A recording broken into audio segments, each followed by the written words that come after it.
Part of what I wanted to say, I couldn't deliver. I didn't know anyway.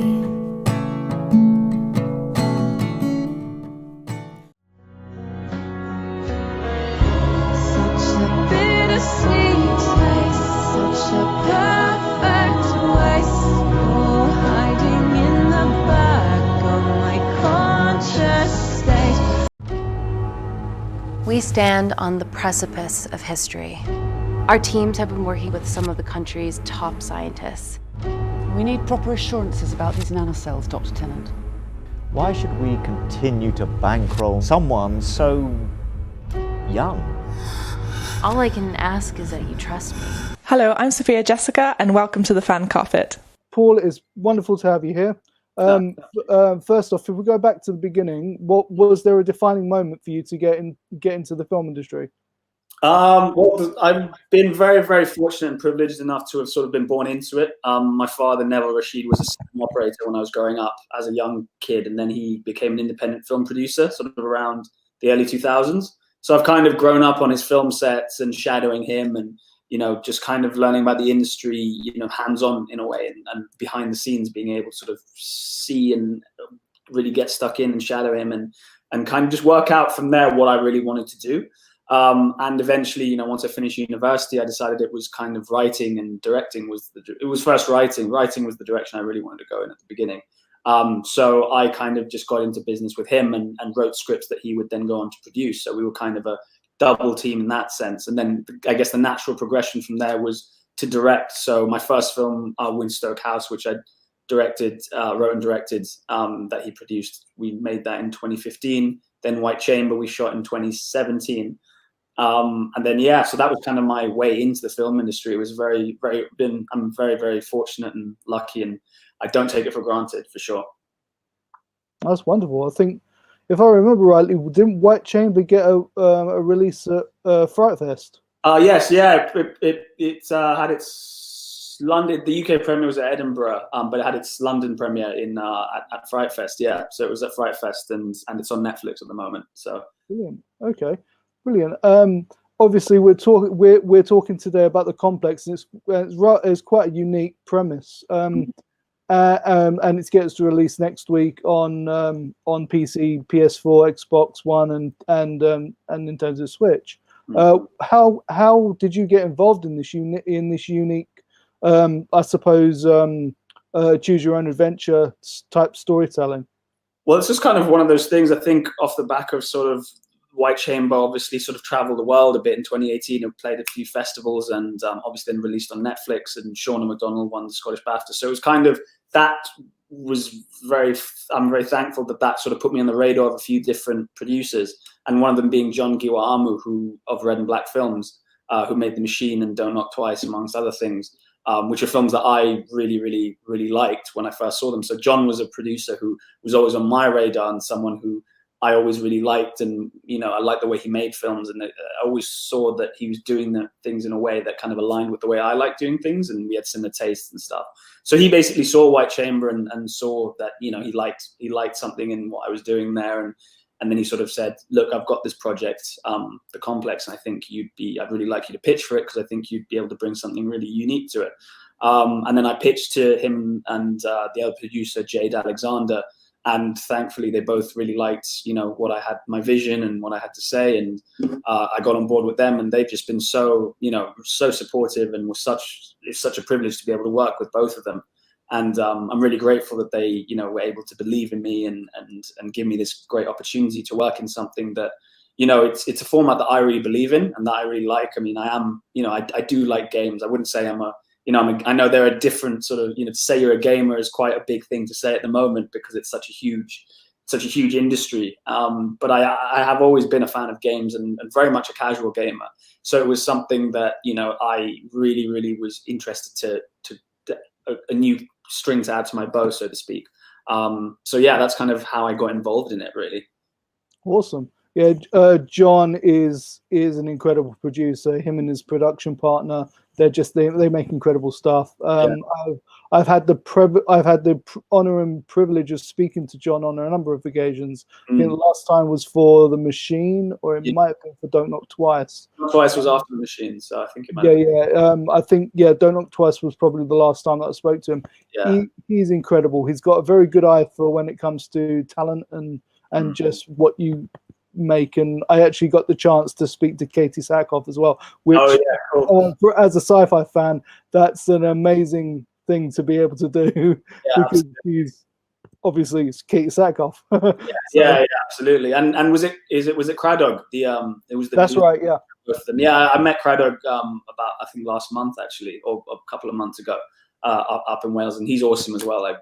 It's kind of, it was great because it was at the Rain Dance Film Festival in 2016. I went and saw their screening of Don't Knock Twice there, and then watched their Q&A, and that's when I was like, oh, I really would love to kind of work with these guys someday. And then, like 3 years later, it happened. So that was kind of quite a nice sort of circularity there in life. Awesome. And speaking of, with this film, you've assembled a brilliant cast. What was it about them? Michelle Mylett in particular, and she's front and center of the film for most of it. What was it about them that made them the perfect for these roles? I think with Michelle, the thing that I loved is just how natural she is. And then if you watch something like the naturalism of her acting style, it's something that's it's so hard to do, and you don't see it very much in this, we're in a golden age of content at the moment. But to see someone who, the dialogue they speak and the way they carry themselves on screen just feels effortless and natural, as you would do in real life, is something that's it's kind of an X factor for me when I'm looking out and I'm assessing actors. And Michelle has that in spades. If you watch something, Letterkenny is such an interesting show. I mean, we don't get it here, but from all the stuff that I've seen of it, because stuff has been sent over and stuff, when we were sort of looking at and talking to Michelle, it's a gift that to be able to just be on screen. And that's something that it's so important to be able to have that with regards to interactive, especially if you are the protagonist and you are embodying the audience's perspective in more senses than a traditional protagonist, because they are almost controlling your emotions. You are a cipher for whatever they choose and however they want to react to a certain situation. So to be able to have that kind of flexibility as an actress and be able to go in those different directions, at the click of a finger, is in a very natural way, was something we were really looking for when we were looking at actresses. And John had worked with Michelle before, I'm pretty sure. And when as soon as he mentioned her, I was like, and then I saw her work, in depth. I was like, that's it. She's the one. Yeah, I mean, it was really fantastic. I mean, again, the script that Lynn Maxey wrote was, it was really fantastic. And as soon we had an amazing casting director called Heather Baston, who was able to sort of put it in front of a lot of people. And when I saw Al. I mean, Al Weaver's such a fantastic actor. In himself. I mean, I've seen he's like, he can do anything. Working with him was absolutely a joy. He's a really great guy as well.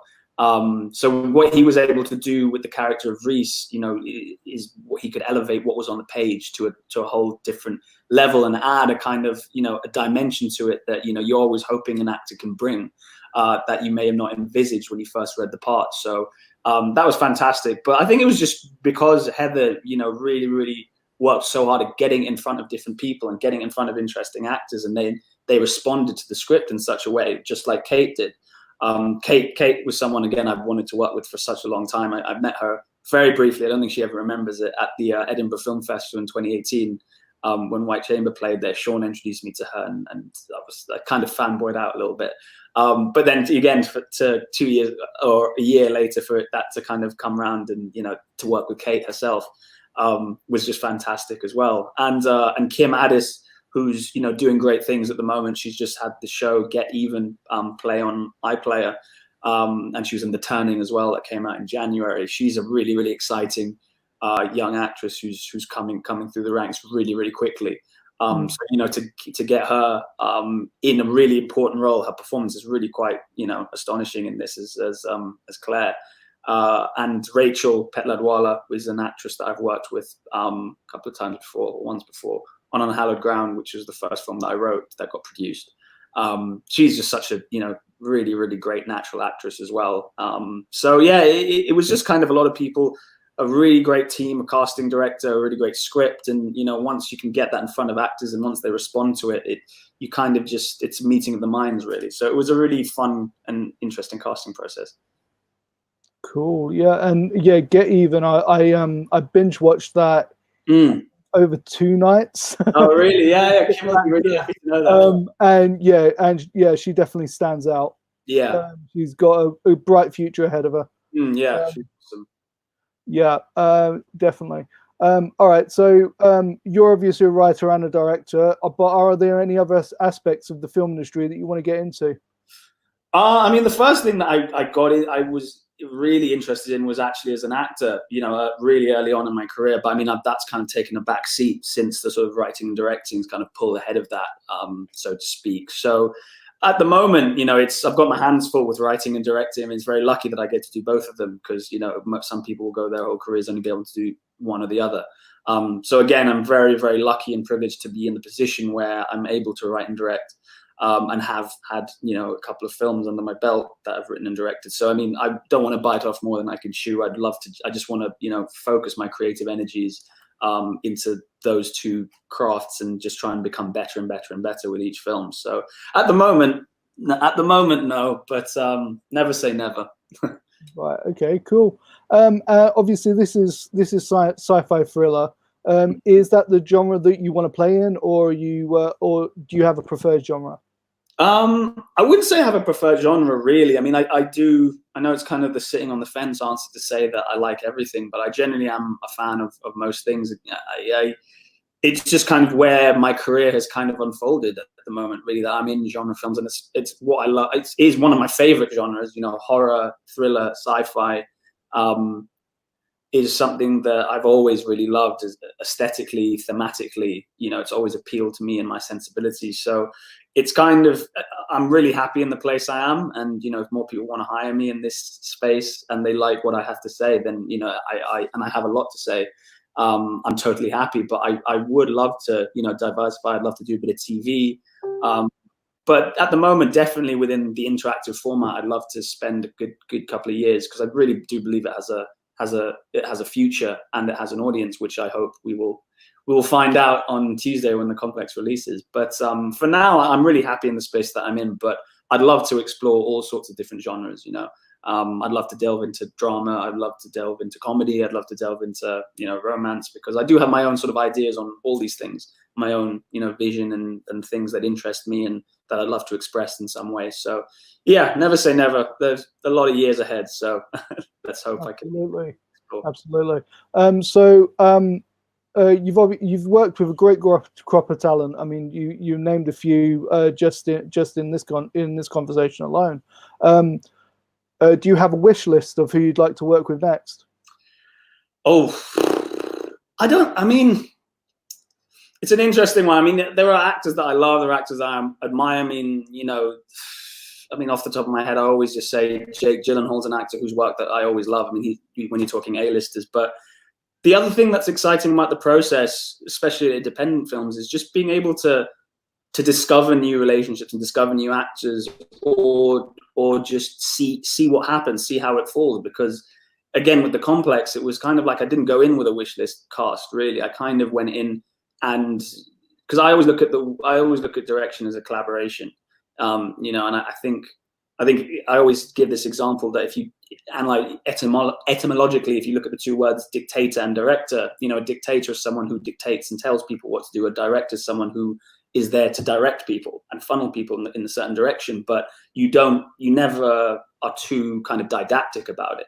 So when I'm working with, John and Jade as producers and Heather as a casting director, it's very much a collaborative effort on that level. So I want to hear what they've got and what they think and who they think would be right for the part. And then also, once you put the script out there, you want to see who responds to it the best.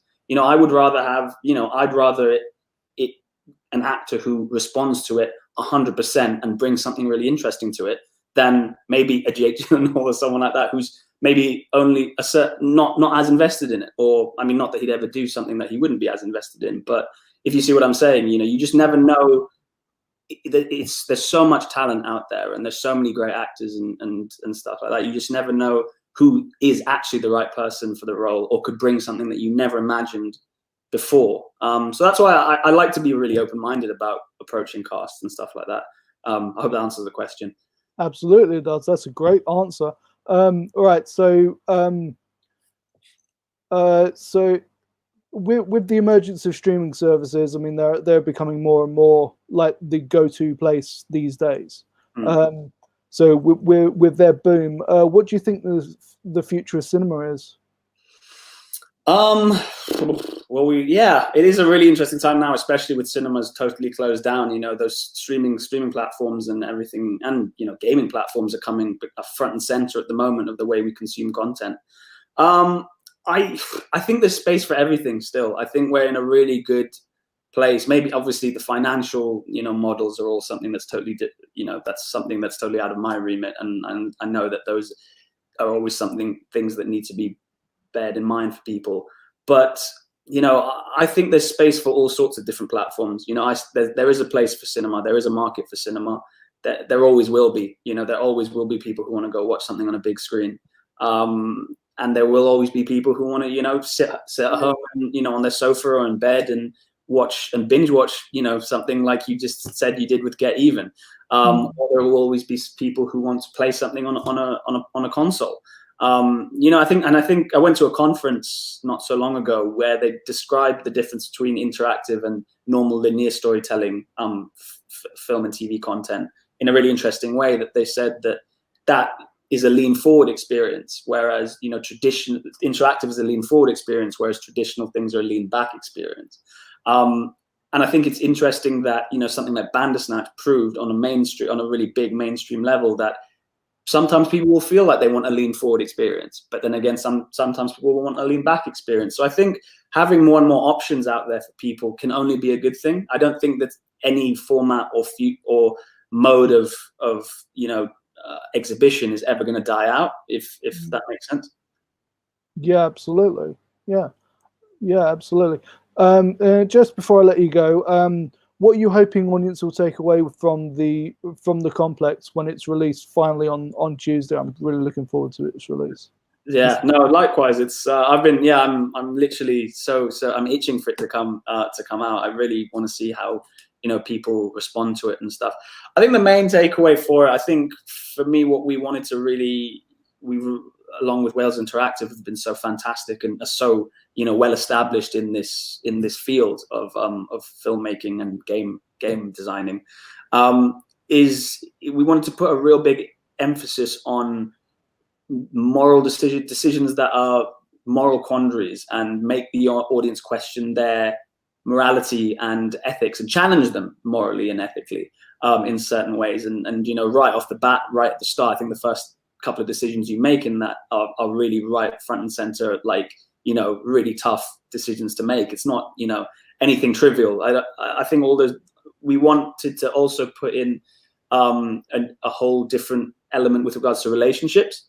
There's a key mechanic to it, is that you can, it's sort of the way you treat people. If you, so say we were having a conversation, I'd have an option about how I responded to you, whether it was, you know, antagonistically or nice altruistically.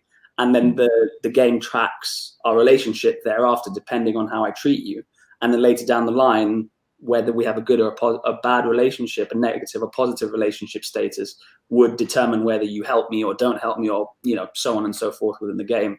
So I think we wanted to just make audiences think a little bit more deeply about the more deep lying consequences of each decision that they make, morally, ethically, and with regards to their own relationships with certain people, as you would as a reflection of, you know, what the real world is. You know, every decision you make, most decisions you make, obviously we go through the day making trivial decisions, but a lot of decisions that you make, you know, do have consequences that you may not even be aware of, with regards to, you know, how you make people feel, how, you know, people respond to you, and all sorts of untold, more profound kind of consequences. So I think we really wanted to really wanted to try and put an emphasis on that each decision you make matters in ways that, you know, you may not realize when you first, you know, on the face of it. So hopefully that's kind of the main, you know, crux of what we want people to really experience, as well as a thrilling, you know, sci-fi thriller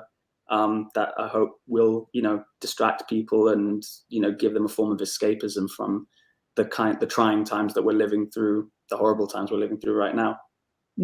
Absolutely.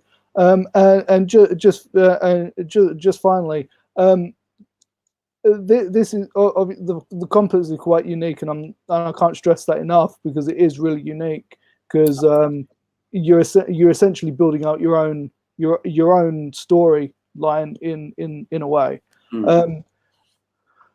Do you think that merging of the two mediums, like gameplay and film, that's going to be more of the norm going forward? I think so. I mean, like I said, I think it's an interesting one, because I think for both audiences, film and game, you've got, as a film audience, especially if you're watching films with other people, you know, how many times have you been in a group with other people where, you know, you guys comment and throw offhand comments while through the film, horror especially. I wouldn't go up there. I wouldn't open that door. I wouldn't, you know, why are they going in the basement? So it's kind of, we're giving an agency to audiences that I think a lot of people have always kind of wanted. Because when you're watching a film, most people are they are questioning the decisions and the actions of the characters. So I think we are kind of giving them an agency that perhaps that, you know, subconsciously or, you know, consciously people have always kind of wanted. So I think film audiences especially have always wanted to drift into that kind of realm. And gaming audiences as well. I mean, you look at the cinematic dynamism of so many games that are coming out now, with regards to the aesthetic, you know, get motion capturing, you know, Hollywood actors and stuff to be in them, and really putting an emphasis on, you know, story structure and borrowing from film with regards to the stories that they're telling. I think there's already, you know, both audiences and both, you know, industries are starting to borrow things from the others. So it's only natural that they just coalesce more and more. But once again, I think that there's always, you know, there's so much, you know, such a big audience out there that there will still be plenty of stuff for the film people. There'll be plenty of stuff for the game people. But I think that middle ground is going to really, really start growing and flourishing over the coming years, I hope. Awesome. All right. And just finally, where can people find it once it's released on Tuesday? Once it's released, it is releasing on Steam, so it's available for Mac and PC on that. PlayStation Store as well, so it will be available on PlayStation 4 and Nintendo. So I think it's a Wii and a Switch. That's what people will be able to view it on, and Xbox. So you can get it on your Xbox and view it on there. So plenty of avenues to watch it on, and I hope, you know, I really hope people watch it, and I really hope people like it. Brilliant. All right. Well, it's been an absolute pleasure. Thank you so much for your time tonight. Thank you so much for having me. It's been so much fun. Yeah, enjoy the release, and I can't wait to see what you do next. Take care. Cheers. Have a great evening. You too. Bye. Thank you for watching The Fan Carpet. Please follow us on Facebook, Twitter and Instagram for more content next time. How do I save them both?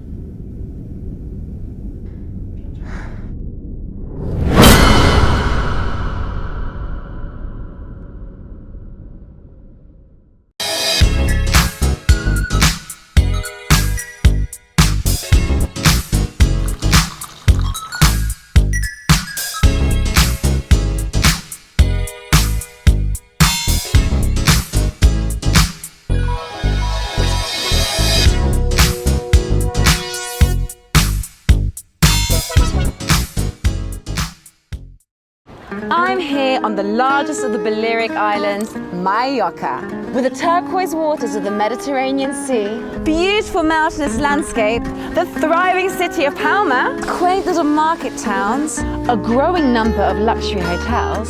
It's no surprise that the likes of Audrey Hepburn and Elizabeth Taylor like to holiday here.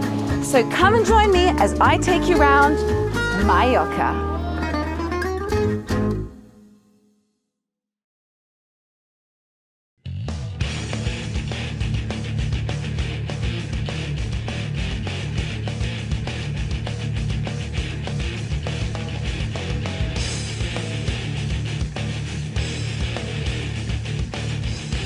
Thank you for watching The Fan Carpet. If you like this video, be sure to click that thumbs up button at the bottom of your screen. And also be sure to subscribe to the Fan Carpet YouTube channels. They're absolutely free and so much fun too. Be sure to check out the official website, thefancarpet.com. Also, you can follow us on Facebook, Twitter, and Instagram to stay up to date with reviews, competitions, the latest news, and so much more.